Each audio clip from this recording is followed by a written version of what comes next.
हरियाणा सरकार ने खरीफ फसलों की खरीद के लिए पुख्ता इंतजाम किए। 27 सितंबर से धान की खरीद एमएसपी पर शुरू की गई। कुछ मंडियों में धान की जल्दी आवाक होने के कारण हमने किसानों के हितों को ध्यान में रखते हुए एक सप्ताह पहले खरीद शुरू करने का फैसला किया।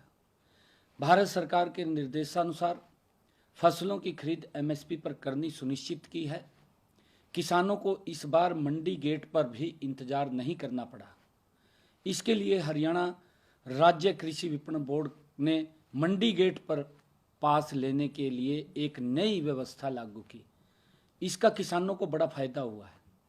किसानों ने मोबाइल ऐप द्वारा स्वयं ही घर बैठे आसानी से डिजिटल गेट पास बनाया, जिससे उन्हें मंडी गेट पर अन्य गेट पास प्राप्त करने की आवश्यकता नहीं पड़ी। उन्होंने बिना देरी या लाइन में लगे सीधे मंडी में प्रवेश कर अपनी फसल बेचने का काम किया।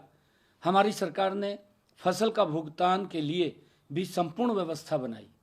फसल खरीद के बाद 72 घंटे के अंदर अंदर किसानों के खाते में सीधा पैसा पहुंचाने का काम हमारी सरकार ने किया है।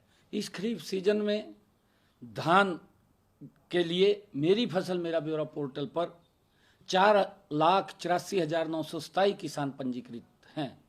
इस बार धान खरीद के लिए 60 लाख मीट्रिक टन खरीद का लक्ष्य रखा गया।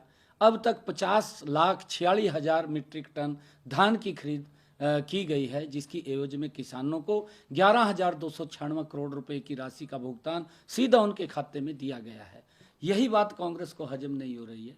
किसानों के हितों को दम भरने वाली कांग्रेस के लिए किसानों का नहीं बल्कि उनका अपना स्वार्थ सर्वोपरि है।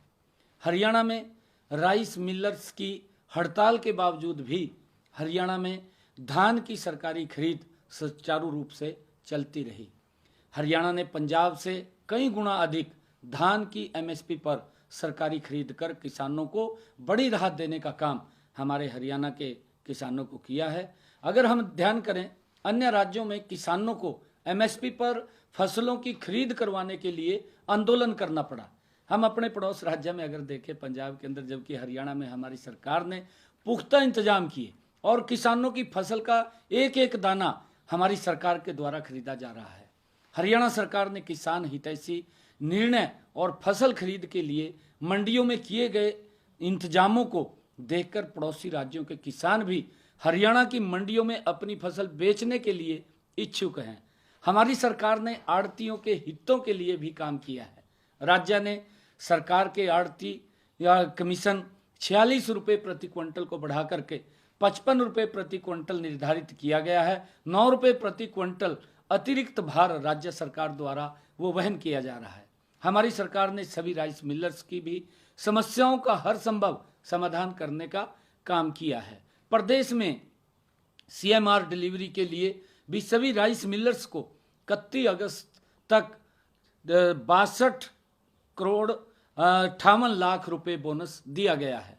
इसके अलावा हाइब्रिड किस्म के धान के आउटर्न रेशो का मामला भी भारत सरकार के समक्ष हमने रखा है, क्योंकि पिछले दिनों जब हमारे बीच में सभी राइस मिलर्स के अधिकारी आए, उनकी विषय को हमने सुन करके केंद्र सरकार के समक्ष रखने का काम हमारी सरकार ने किया है।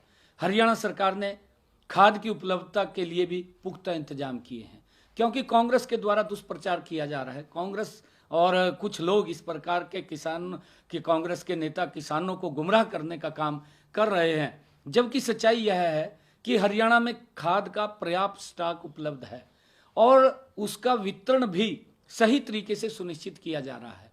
प्रदेश में लगभग 24 लाख हेक्टेयर क्षेत्र में गेहूं और 10 लाख हेक्टेयर क्षेत्र में सरसों की फसल बोई जाती है और किसानों को आवश्यकता अनुसार खाद उपलब्ध कराया जा रहा है।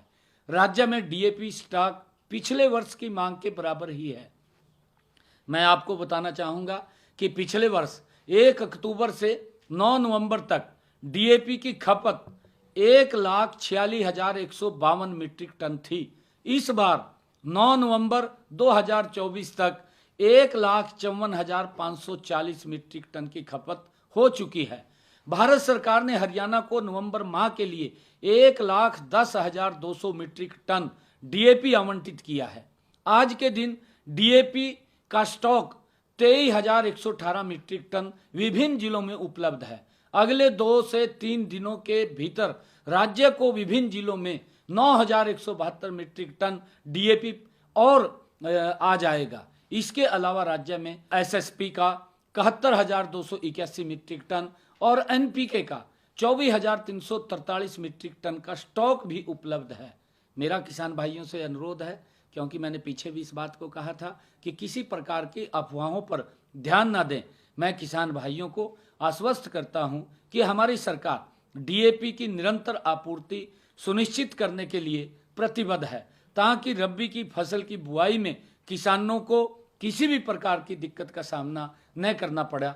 इसको लेकर के हमारी सरकार तत्परता से काम कर रही है। किसी प्रकार की डीएपी की समस्या को लेकर के समस्या नहीं है और धीरे धीरे करके वो सारी की सारी समस्या का समाधान हमारी सरकार कर रही है।